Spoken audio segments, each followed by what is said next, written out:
Kaya huwag niyo sabihin. Kaya kong pumantay, umigit sa mga lalaki. At adala akong maging nasa ibaba. Hindi totoo, babae ang mas malakas sa kasarian. Siya na mismo ang husga.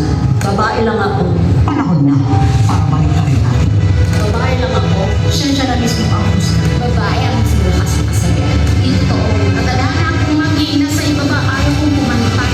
Umigit sa mga lalaki. Kaya huwag niyo sabihin. Babae lang ako.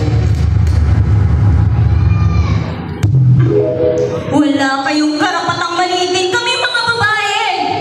Bakit? Sa tingin niyo ba tayong babae lamang kami? Mahihina kami? Napakalakas namin. Kaya niyo bang magluhan ng bata? Kaya namin magtrabaho katulad ng mga trabaho ng lalaki. Kaya namin magtayo ng bahay.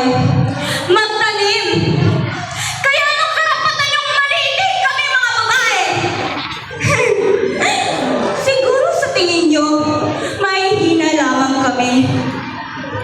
Pues, papatunayan ko sa inyo, ako hindi isang babae lamang, kundi ako isang babae. Malakas, matibay, at matatag. Minsan, sasabihin ng mga tao, babae ka lang, napakahina mo. Di ba dapat nasa bahay ka lang? Hindi mo kaya gawin itong mga ginagawa namin. Siguro,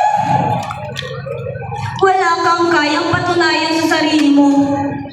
Diyan kayo nagkakamali. Hindi porket babae kami, mahihina lang kami. Matatag, malakas. Kahit anong karapatan yung husgahan kami mga babae. Wala akong pake